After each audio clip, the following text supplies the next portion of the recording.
Meus caros amigos e amigas, professor Gleibe falando, já pedindo para você se inscrever em nosso canal no YouTube, professor Gleibe Prete, e dar o like para que você receba as próximas notificações. Nesse vídeo, que eu vou tentar ser o mais breve possível, eu vou dizer os temas mais bizarros que podem ser exigidos na segunda fase da OAB. O primeiro tema que eu separei é uma reclamação trabalhista. Mas isso não tem nada de bizarro. Não tem mesmo. Mas se for pedido, por exemplo, uma tutela provisória de urgência, tá bom? Existem dois tipos, modalidade antecipada e cautelar. Antecipada sempre grava assim: vou usar a reclamação trabalhista com tutela antecipada para reintegrar qualquer empregado estável, menos o sindicalista. É o artigo 300 do CPC. E a reclamação trabalhista, ela também pode ter tutela antecipada, tutela provisória de urgência, mas na modalidade cautelar. Para quê? Para antecipar um arresto ou um sequestro, ou seja, para poder garantir algum bem. Então vou dar um exemplo para você. A empresa está sendo vendida e se desfazendo de todos os seus bens. Qual é a medida judicial cabível? Reclamação trabalhista com tutela provisória de urgência na modalidade cautelar. Tudo bem? Essa é a primeira dica. Segunda dica, meus caros amigos, a reclamação trabalhista ela pode vir acompanhada com uma liminar. Artigo 659, inciso 9 e 10 da CLT. Quando que eu entro com uma reclamação trabalhista, pessoal, com pedido de liminar? Apenas em duas hipóteses. Para reintegrar um empregado estável, que seja sindicalista apenas, ou para suspender uma transferência abusiva, não mais do que isso. Segunda dica, vamos lá? Embargos de declaração, artigo 897-A. Se uma decisão for omissa, contraditória ou obscura, caberão embargos. Gleibe, mas isso não tem nada de bizarro. Mas se cair os pressupostos extrínsecos do recurso? Vamos relembrar? Quais são os pressupostos extrínsecos do recurso, pessoal? É o famoso PPR, prazo, preparo e representação. Imaginemos que você ingressou com recurso ordinário e você, o seu cliente, é beneficiário da gratuidade da justiça. E o juiz denegou seguimento a este recurso por um motivo simples, porque o empregado não pagou as custas. Mas peraí, por que ele não pagou as custas? Porque ele era beneficiário da justiça gratuita. Diante desta situação, meus caros amigos, houve um erro por parte do Poder Judiciário.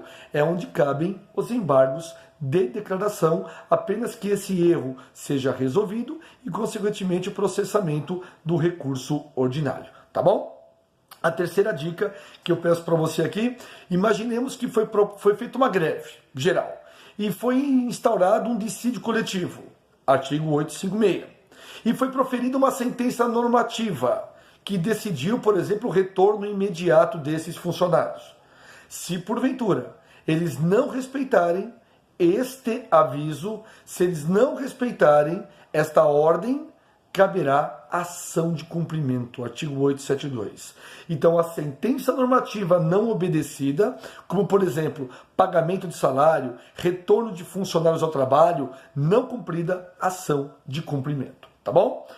Outra observação que eu chamei para vocês aqui, a homologação do acordo extrajudicial. O que significa isso? Artigo 855-B. Se cair uma questão dessa para você, pode as partes realizarem um acordo e pedirem a sua homologação na justiça? A resposta é sim, sim, sim. Ou seja, uma petição em comum acordo, assinada cada qual, o empregado e o empregador e os seus respectivos advogados. Execução de título executivo extrajudicial também é totalmente cabível. Por exemplo, um acordo feito na comissão de conciliação prévia ou um termo de ajuste de conduta também no Ministério Público. Bom, pessoal, eu separei ainda para vocês aqui duas coisas bizarras. Correição parcial. É o artigo 709 da CLT. Se o juiz estiver omisso, se o juiz estiver ocioso, se o juiz não estiver atuando para tocar aquele processo e o verbo for perguntado para você, entre com meio cabível para investigar, para apurar os atos do juiz, será uma correição parcial para o tribunal, tá bom? Você já ouviu falar do pedido de providência? Pedido de providência é muito parecido com a correição parcial, mas ele está no artigo 6º, inciso 3 do regimento interno do TST. O pedido de providência só cabe quando houver excesso ou não cumprimento do bacen judi. Sabe aquela situação em que bloqueia a conta da empresa ou do empregado? E se isso for feito ou não for feito, principalmente segundo hipótese, cabe pedido de providência. É uma petição inicial direcionada ao corregedor do tribunal. Combinado? Ótimo, que interessante. E para fechar aqui, pessoal, ações cíveis cabíveis na área trabalhista. Ação possessória, artigo 554 do CPC. É uma ação que cabe para quê? Para interdito proibitório, para manutenção da posse e para reintegração da posse. Esses dois últimos do artigo 567 e 560, todos do CPC.